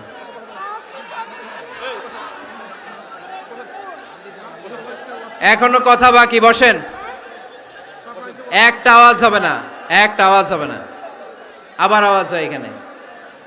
তাহলে ফেনীর ভাইয়েরা, অন্যের দোষ খুঁজবো না, নিজের দোষ খোঁজা যাবে? যাবে যাবে? ক্লান্ত হয়ে গেছেন? কষ্ট হচ্ছে? তারপরে 7 নম্বরে আল্লাহ বললেন, ওয়ালা তানাবাজু বিল আলকাব, ওয়ালা তানাবাজু বিল আলকাব। এই ছেলেরা, আমি এখনই উঠে যাব, বিদায় নিচ্ছি। বসো, বসেন ভাই, বসেন। এগুলো অনেক জরুরি কথা, মনোযোগ দিয়ে শুনেন। ওয়ালা তানাবাজু বিল আলকাব, মানুষকে মন্দ নামে ডেকো না। অনেকের নাম চেঞ্জ করে ডাকি, আছে না নাই? না, আমার কলিজার টুকরা ফেনীর ভাইয়েরা, আজ থেকে কখনো কারোর নাম চেঞ্জ করে আমরা ডাকবো না। যে নামে তাকে ডাকলে সে খুশি, আমরা ওই নামে ডাকবো। পারবো তো? কারণ প্রত্যেকের নামটা প্রত্যেকের কাছে বড্ড দামি, প্রত্যেকের নামটা প্রত্যেকের কাছে বড্ড প্রিয়। আপনার নাম কি? লিটন ভাই। মাউল হক লিটন ভাই। আপনার কাছে মনে হইতে পারে আরে লিটন একটা নাম হইলো, তো কত আছে আমাদের এলাকায়। না, এলাকায় অনেক আছে ঠিক, কিন্তু লিটন ভাইয়ের কাছে লিটন নামটা খুব আদরের, যত্নের, ঠিক কিনা? আমার নাম কি? আমার নাম মিজান। আরে মিজান একটা নাম হইলো নাকি? কত নাম আছে মিজান, এলাকার সিপাই পয়রাস। এটা ঠিক, অনেক নাম আছে মিজান নামে, কিন্তু যেহেতু এটা আমার নাম, আমার কাছে এই নামটা বড় দরদের, বড় যত্নের, বড় আদরের। কারণ এই নামটা আমার পরিচয় বহন করে। ভাইয়ের নাম কি? স্বপন। স্বপন ভাই এলাকায় অনেক আছে না? তো সিম্পল একটা নাম, কিন্তু না, স্বপন মিয়াজি ভাইয়ের কাছে এটা সিম্পল না, এই নামটা ওনার কাছে বড় যত্নের। মানুষ তার নাম খুব পছন্দ করে, নিজের নামের। কারণ দেখবেন কাগজ আর কলম পাইলে সবাই নিজের নাম লেখে, খালি নিজের নামের সিগনেচার দেয়, আছে না নাই? এরপরে দেখবেন যে কক্সবাজারে গেলে সাগরের তীরে বালু পাইলেই বালুর মধ্যে নিজের নাম লেখে, আবার ওই নামের পাশ দিয়ে লাভও আঁকে, আছে না নাই? আমি অনেক দেখেছি, সাগর পারে গেলেই মানুষের মন উথাল পাতাল করে, তো সাগরের বালিতে নিজের নামটা বড় করে লেখে চারদিক দিয়ে লাভ, মানে এই নামটারে আমি লাভ করি। এটা প্রমাণ করে প্রত্যেকে নিজের নামটারে বড্ড বেশি ভালোবাসে, ঠিক কিনা? এজন্য ফেনীর সোনার টুকরারা, খবরদার বন্ধুরা, নিজেরা যেন একে অপরকে এমন নামে না ডাকি যে নাম শুনলে সে কষ্ট পায়। আজ থেকে কোনো বাজে নামে কাউরে ডাকা যাবে? আব্বা আম্মা আদর করে কত সুন্দর নাম রেখেছে, আবু বাকার, ওরে সবাই ডাকে বকইরা, কপাল পোড়া। আব্বা আম্মা নাম রেখেছে আবু ওয়াক্কাস, ওরে ডাকে আক্কাইচা। কত সুন্দর নাম আমার আল্লাহর নামের সাথে মিলিয়ে আব্দুল কুদ্দুস নাম রেখেছে, ওরে ডাকে কুদ্দুচ্চা, আছে না নাই? কবিরা গুনাহ করেছেন আপনি, কবিরা গুনাহ। It's not a simple deal, এটা সাধারণ কোনো ব্যাপার না, এগুলো সবগুলো কবিরা গুনাহ। কোনোদিন কাউকে ঠাট্টা বিদ্রুপ করে কিছু বলবো না, কখনো অন্যের দোষ খুঁজবো না, কারো নাম বিকৃত করে কোনোদিন কারো মনে কষ্ট দিব না, ঠিক কি না? এরপরে 8 নম্বরে আল্লাহ বললেন, ইয়া আইয়ুহাল্লাযীনা আমানু ইজতানিবু কাসীরাম মিনায-যন্নি ইন্না বা'দায-যন্নি ইস। অবিশ্বাসীরা খবরদার, অনুমান আন্দাজ নির্ভর কোনো কথা বলবে না, যেটা বলবে নিশ্চিত হয়ে বলবে। কার কথা? অনুমান নির্ভর কোনো কথা, আন্দাজ নির্ভর কোনো কথা কোনো মুমিন বলতে পারে? আমার কথা বোঝা যায়? হ্যাঁ, ফেনীবাসী কথা বোঝা যায়? ফেনী না হেনি? হ্যাঁ, আর বাড়ি হেনি, আইসাই রেনি। আপনারা কি ডাকেন, ফেনী না হেনি? ফেনী। মাশাআল্লাহ মাশাআল্লাহ, খুব সচেতন ফেনীবাসী। দেখছেন আপনাদের জেলা নিয়ে কিছু বললে খারাপ লাগে না? লাগে। তো নোয়াখালী করে গালি দিয়েন না, চিটাঙ্গারে গালি দিয়েন না, কুমিল্লাবাসীদেরকে গালি দিয়েন না। আমার 64 জেলায় সুজলা সুফলা শস্য শ্যামলা, ঠিক কিনা? 64 জেলা নিয়ে আমার এই বাংলাদেশ, প্রত্যেক জেলায় আমাদের সৌন্দর্য আছে না নাই? এক এক জেলার ভাষার সাথে আরেক জেলার ভাষার কোনো মিল। সিলেটে ছিল আমার গতকাল মাহফিল, তা আমি জিজ্ঞেস করছি, ভাই সাহেব খিতা খররা, আপনারা বালা আসুননি? তো মহা খুশি, কারণ ওদের ভাষায় কথা বলেছি, ওরা ওদের ভাষাটারে বড্ড ভালোবাসে। আমরা প্রত্যেকে আমাদের প্রত্যেকের জেলাটারে বড্ড পছন্দ করি, ঠিক কিনা? এই যে তানিবু কাসীরাম মিনায-যন, আন্দাজ অনুমান নির্ভর কথা মুমিন কখনো বলতে পারে? এজন্য আল্লাহর হাবিব বললেন, ইয়াকুম ওয়ায-যন ফাইন্নায-যন্না কাযাবুল হাদিস। খবরদার, তোমাদের উচিত আন্দাজ অনুমান নির্ভর কথা থেকে বেঁচে থাকা, কেননা অনুমান করে কথা বললে পাপ হয়। অনুমান করে কথা বললে কি হয়? আজকে থেকে আমার ফেনীর সোনার টুকরারা, অনুমান করে আন্দাজে কোনো কথা বলবো আমরা? বলবো না, ধারণা করে কিছু বলবো না। আর ধারণা করলেও ভালো ধারণা করব। কি ধারণা? রাস্তা দুইটা, একটা পজিটিভ আর একটা নেগেটিভ। মুমিন পজিটিভ ধারণা করে, মুমিন কখনো নেগেটিভ ধারণা করে না। তাহলে কোন দিকে যাব, পজিটিভ না নেগেটিভ? আওয়াজ করে, পজিটিভ না নেগেটিভ? যারা মুনাফিক এরা ইয়াত্তাবিউনা ইল্লা যন, ওয়া ইন্না যান্না লা ইউগনি মিনাল হাক্কি শাইআ। যারা মুনাফিক এরা আন্দাজ অনুমান নির্ভর মানুষের ব্যাপারে কথা বলে, আর আন্দাজ অনুমান কখনো সত্যের বিকল্প হতে পারে না। আন্দাজ অনুমান কখনো সত্যের বিকল্প হতে পারে? এজন্য দৃষ্টিভঙ্গি বদলান, জীবনকে বদলায় দিবে কে? আমরা কখনো কোনো নেগেটিভ কথা বলবো না, অলওয়েজ পজিটিভ। অলওয়েজ কি? এই যে আমার হাতে কি দেখা যায়? পানির বোতল, তাই না? এখানে অর্ধেক পানি ভরাস। কাউকে যদি প্রশ্ন করি ভাই কি দেখতে পাচ্ছেন, একদল বলবে এখানে অর্ধেক বোতল খালি দেখা যায়। উত্তরটা সঠিক, আসলে বোতলের অর্ধেক খালি। আবার এদিকে আরেকজনের বললাম ভাই এখানে কি দেখা যায়, বলবে হুজুর বোতলের অর্ধেক পানি ভরা। এটাও সঠিক উত্তর। প্রথমটা ছিল নেগেটিভ উত্তর, দ্বিতীয়টা পজিটিভ উত্তর, ঠিক কি না? যারা সবসময় নেগেটিভ চিন্তা করে এরা খালি জায়গাটা দেখছে যে পানি নাই, আর যারা সবসময় পজিটিভ চিন্তা করে এরা পানি যে ভর্তি অর্ধেক ওইটা দেখছে।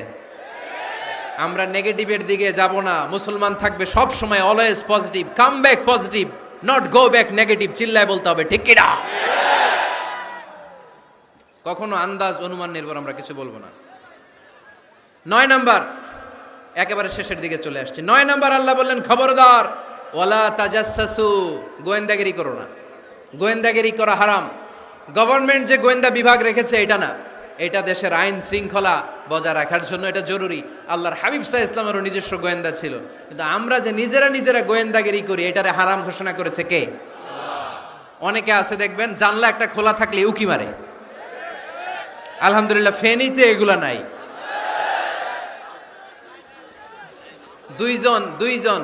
দুইজন ওদিকে কি যেন বলতেছে, উনি আড়ি পেতে কথা শুনে। আছে না নাই? ছিদ্র একটা থাকলে উকি মারে। আছে না নাই? খবরদার, ওয়ালা তাজাসসু, গোয়েন্দাগিরি করো না। কখনো কোনোদিন কারো পারমিশন ছাড়া মোবাইলের গ্যালারি চেক করবেন না। কখনো কারো পারমিশন ছাড়া তার ফেসবুকের মেসেঞ্জারে কে কার সাথে চ্যাটিং করেছে এটা করা যাবে না। কখনো কারো পারমিশন ছাড়া তার মেইলের ইনবক্স খুলে দেখা যাবে না। কখনো কারো পারমিশন ছাড়া কারো ব্যক্তিগত চিঠি পড়া যাবে না। দিস ইজ ইসলাম, এটাই ইসলাম। আমরা ইসলামরে শুধু নামাজ আর রোজা আর জিকির আর এই দাড়ির মধ্যে সীমাবদ্ধ করেছি। প্রত্যেকের একটা প্রাইভেসি আছে না নাই? Everyone has privacy and no one should interfere in his privacy or in her privacy. প্রত্যেকের একটা প্রাইভেসি আছে না নাই? মানুষ ছোট হলেও তার একটা সম্মান আছে না নাই? এজন্য ছোট্ট বাচ্চাদেরকে কখনো প্যান্ট খুলতে বলবেন না। অনেকে বলে আরে ছোট মানুষ খোল, আরে তুই খোল, এই খোল তো। আছে না নাই? ওরও প্রেস্টিজ আছে, ওরও সম্মান আছে। খবরদার, everyone has a personal space and no one should interfere someone's personal space. কারো পার্সোনাল স্পেসে যেন আমরা নাক না গলাই। অনেকের বদ স্বভাব ফ্যামিলি ম্যাটার নিয়ে, প্রাইভেট ম্যাটার নিয়ে কথা বলে। ভাই কি চাকরি করেন? সরকারি না বেসরকারি? সরকারি। বেতন কত? উনার বেতন কত? এটা দিয়ে আপনার কি লাভ? ঠিক কি না? মানুষ একটা দেখলে ভাই বয়স কত, ভাই বেতন কত, ফার্স্ট ইমপ্রেশনে, ফার্স্ট যখন আপনি কারোর সাথে দেখা করবেন বেতন কত, বয়স কত, এগুলো জিজ্ঞেস করা যাবে? কেউ যখন কারো ঘনিষ্ঠ হয়, বন্ধুতে রূপান্তরিত হয়, তখন এই কথাগুলো। কিন্তু শুরুতেই প্রাইভেট ম্যাটার নিয়ে, পার্সোনাল ম্যাটার নিয়ে খোঁচাখুচি করা যাবে। ওয়ালা তাজাসসু, গোয়েন্দাগিরি করো না। গোয়েন্দাগিরি করাকে হারাম ঘোষণা করেছে কে? শেষ কথা বলি, 10 নম্বরে আল্লাহ বললেন, 10 নম্বরে রব্বুল আলামিন বললেন ওয়ালা ইয়াগতাব বা'দুকুম বা'দা আইয়ুহিব্বু আহাদুকুম আইয়াকুলা লাহমা আখিহি মাইতান ফাকারিহতুম। খবরদার, কেউ কারো গীবত করো না। কি করো না? গীবত করো না। এই উঠতেছে কে? বসেন, এখনই কথা শেষ হবে, একসাথে উঠবো। বসেন, আমার দিকে তাকান, আওয়াজ বন্ধ করুন। একে অপরের গীবত করো না। ব্যাক বাইটিং, চুগলখড়ি। আলহামদুলিল্লাহ ফেনীতে এগুলা নাই। চায়ের দোকানে বসে এর কথা ওর কানে, ওর কথা ওর কানে বইলা সমাজ একটা গিরিঙ্গি লাগায়। আছে না নাই? আল্লাহর হাবিব বললেন আতাদরুনা মাল গীবা, গীবত কারে বলে জানো নাকি? সাহাবীরা বললেন আল্লাহু ওয়া রাসূলুহু আ'লামু, আল্লাহ আল্লাহর রাসূল ভালো জানেন। বিশ্বনবী বললেন যিকরুকা আখাকা বিমা ইয়াকরাহু, তোমার কোনো ভাইয়ের অনুপস্থিতিতে তার ব্যাপারে এমন কোনো কথা বলা যেই কথা শুনলে সে মনে কষ্ট পাবে। গীবত কারে বলে বুঝছেন? আপনার ভাইয়ের অনুপস্থিতিতে আপনার ভাইয়ের ব্যাপারে এমন কোনো কথা বললেন যেটা শুনলে সে মনে কষ্ট পাবে। এক সাহাবী বললেন আফারাইতা ইন কানা ফি আখি মা আকুল, নবী আমি আমার ভাইয়ের ব্যাপারে যেটা বলছি এটা যদি সত্যিই হয়, তার মধ্যে যদি আসলেই এই সমস্যা থাকে, তাইলে আল্লাহর হাবিব বললেন আরে তাইলেই তো গীবত। আর যদি তোমার ভাইয়ের মধ্যে এই দোষ না থাকে বানায় বলো, তাহলে এটা গীবত না, গীবতের চেয়ে ভয়ঙ্কর ফাকাত বাহাত্তাহু, এটার নাম বহতান আর মিথ্যা অপবাদ। চিল্লায় বলেন ঠিক কিনা? কোন মুমিন গীবত করতে পারে? গীবত করার মৃত ভাইয়ের পচা গোশত খাওয়ার সমান। কোন মুমিন কখনো গীবত করতে পারে? এখন হালাল পন্থায় গীবত চলে আমাদের দেশে। কিভাবে জানেন? কথা শুরু করে এইভাবে, কথা বললে তো গীবত হয়ে যায়, বললে তো গীবত হয়ে যায়, তারপরেও বলি একটু, আছে না নাই? হালাল পন্থায় গীবত কি কমু ভাইজান, বললে তো গীবত হয়ে যায়। হালাল করতেছে এটা, হালাল হালাল হালাল না, বললে যদি গীবত হয়ে যায় তো বলবেন কেন? থামেন। কোন মুমিন কখনো গীবত করতে পারে?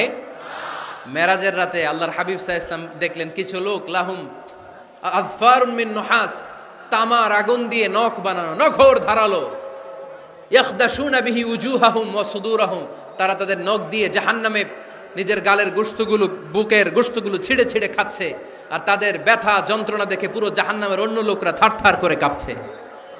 আল্লাহর হাবিব বললেন ইয়া জিবরিল মান হুম মান হাউলা, এরা কারা?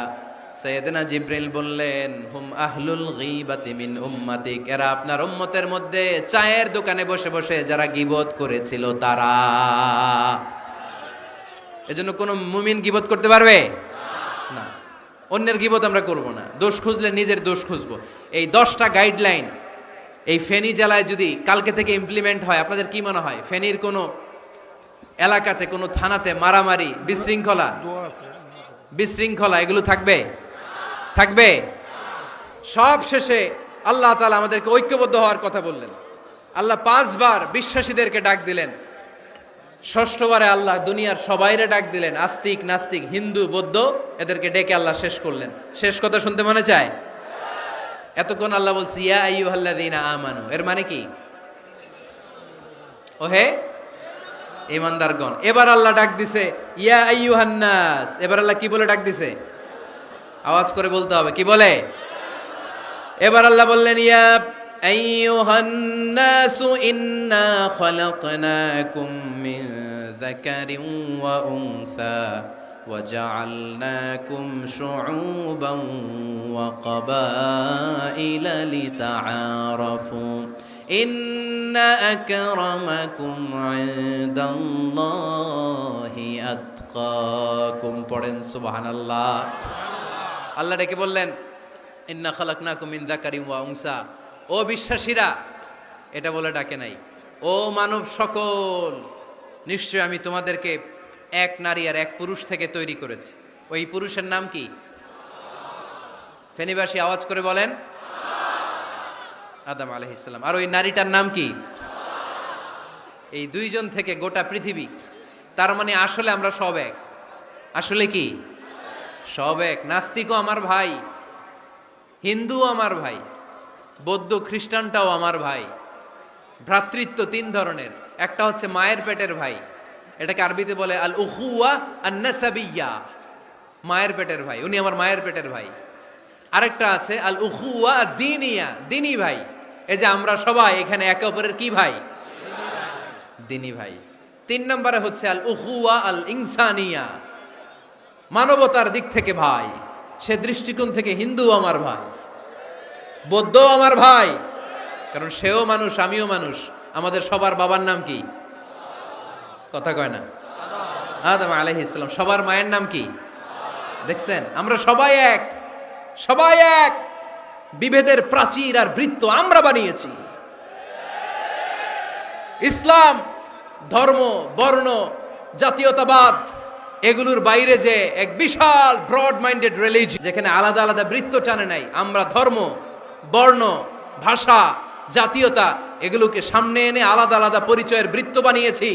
আমরা বানিয়েছি শ্বেতাঙ্গ আর কৃষ্ণাঙ্গের পার্থক্য, আমরা করেছি আরব অনারবের বিভাজন, আমরা করেছি ব্রাহ্মণ আর শূদ্রের জাত প্রথা। ইসলামে কোনো জাত প্রথা নাই, শ্বেতাঙ্গ কৃষ্ণাঙ্গের পার্থক্য নাই, প্রেসিডেন্ট কুলিওয়ালা ঠেলাওয়ালার কোনো পার্থক্য আল্লাহর সামনে নাই। চিল্লায় বলো ঠিক কিনা? যার প্রমাণ, প্রেসিডেন্ট যখন নামাজে দাঁড়ায় তার পাশে রিকশাওয়ালাও নামাজে দাঁড়ায়, তার পাশে শিক্ষকও নামাজে দাঁড়ায়, তার পাশে ব্যবসায়ী ভাই নামাজে দাঁড়ায়, তার পাশে ছোট্ট ছেলেটাও নামাজে দাঁড়ায়। আল্লাহর সামনে গোটা সব বিশ্বের মানুষগুলোরে এক কাতারে দাঁড় করিয়ে দিয়েছে কে? কোনো পার্থক্য নাই। এই পার্থক্য বিভেদের প্রাচীর আমরা ভেঙেছি, এই বিভেদের প্রাচীরকে ভেঙে গুড়িয়ে দিতে হবে। আমরা মানুষকে মানুষ হিসেবে কনসিডার করি না, দেখলেই বলি কোন দল করেন, দেখলেই বলি কোন পীরের মুরিদ, দেখলেই বলি কোন দল করেন। না না, সবার আগে পরিচয় হচ্ছে আমরা সবাই মানুষ। বাবার নাম আদম, মায়ের নাম হাওয়া, আর আমাদের মধ্যে সবচেয়ে বড় পরিচয় হচ্ছে আমরা মুসলিম। এখানে আমি মুসলিম ছাড়া আর কাউকে দেখতে পাচ্ছি না, সব মুসলিম। আমার কাছে পীরের মুরিদ নাই, তাবলিগের ভাই নাই, জামাত ইসলাম নাই, শাসনতন্ত্র নাই, ঐক্যজোট নাই, বিএনপি নাই, আওয়ামী লীগ নাই, কিচ্ছু নাই। আমি বুঝি মুসলমান। আমরা একে অপরের মুসলমান বলে কনসিডার করতে চাই না তো, খালি পিস পিস করি, টুকরা টুকরা করে দেশটারে শেষ করে দিলাম। আমাদের প্রভু কয়জন? নবী কয়জন? কোরআন কয়টা? কিন্তু আমাদের মধ্যে বিভাজন। আমরা কি বিভাজন চাই নাকি ঐক্য চাই? আমাদের প্রভু এক, এক নবীর উম্মত, জীবন বিধানে কই শিবানী কোরআন। তবে কেন এক নও হে মুসলমান, এক হও এক হও করিয়া আহ্বান। পড়েন আমিন। বাইতুল্লাহ এক, মদিনা শরীফ এক, উহুদ পাহাড় এক, বদরের মাঠ এক। ঠিক কি না? একটা তো জীবন আর মরণ যে একটাই, একের সাথে মিলে মিশে একটাই প্রাণ। তবে কেন এক নও হে মুসলমান, এক হও করিয়া আহ্বান। পড়েন আমিন। বিভেদের প্রাচীর আর দেয়ালকে ভেঙে দেওয়ার জন্য এই যুবক ছেলেগুলাই যথেষ্ট। ঠিক কি না? আমার বাংলাদেশকে মাদক মুক্ত করার জন্য, ইফটিজিং মুক্ত করার জন্য, সুদ মুক্ত করার জন্য, যৌতুক মুক্ত করার জন্য আমার ফেনীর কলিজার টুকরা যুবকেরাই যথেষ্ট।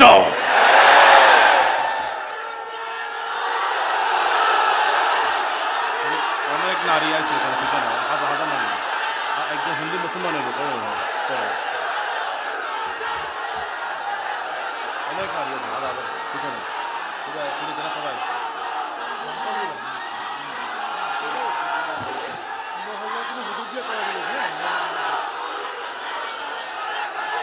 মাশাআল্লাহ, মাশাআল্লাহ, মাশাআল্লাহ। আমরা আসলে বিভেদের প্রাচীর তৈরি করতে চাই না। ঐক্যের কথা শুনলে আমাদের সবচেয়ে বড় পরিচয় মুসলিম, এটা শুনলেই আপনাদের মধ্যে যে উচ্ছ্বাস আর উদ্দীপনা, এটাই প্রমাণ করে ভেদাভেদ কখনো জনগণ চায় না। মুসলিম তৌহিদি জনতার হৃদয়ের ভেতরে ভেদাভেদ নাই, হিংসা নাই, বিদ্বেষ নাই। আমাদের আসল পুঁজি ভালোবাসা। আমাদের আসল পুঁজি কি? এই ভালোবাসা দিয়ে আমরা বিশ্ব জয় করতে চাই। ঠিক কি না? পারা যাবে মুসলমান? আর যে 10টা গাইডলাইন, 10টা মেসেজ আজকে শেয়ার করলাম, এগুলো মানা যাবে তো?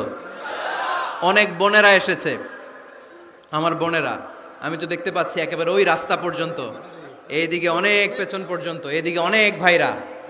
বিশাল জনসমুদ্রের আজকের এই আয়োজন। স্কুল মাঠ পুরোটাতে মহিলারা বসেছে। নারীদের জন্য একটাই কথা, 5 ওয়াক্ত সালাত জামাতের সাথে পড়বেন, রমাদানের রোজা রাখবেন, নিজের লজ্জাস্থানের হেফাজত করবেন, স্বামীর আনুগত্য করবেন। এই 4টা কাজ কোনো নারী করলে ওই নারীর জন্য 8টা জান্নাতের দরজা খুলে দিবে কে? আমাদের বোনগুলোকে আল্লাহ তুমি কবুল করো। আমার কলিজার টুকরা ফেনীর যুবক ছেলেদেরকে আল্লাহ তুমি সাইয়েদনা ওমরে ফারুকের মতো কবুল করো, সাইয়েদনা হামজার মতো তুমি কবুল করো, খাব্বাব খুবাইবের মতো ইসলামের বীর সেনানী হিসেবে কবুল করে নাও। আজকের প্রোগ্রামের জন্য যারা কষ্ট করেছে আল্লাহ তুমি এই প্রোগ্রামটার আমাদের নাজাতের ওসিলা বানাও। আপনারা সবাই ভালো থাকবেন, সুস্থ থাকবেন, সুন্দর থাকবেন। ঐক্যের আহ্বান জানিয়ে এখানেই শেষ করছি। সংক্ষিপ্ত দোয়া হবে, একসাথে দোয়া করে বিদায় নিব। আল্লাহুম্মা আমিন।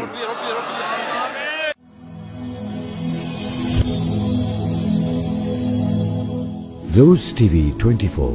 Enjoy by listening to the Holy Quran.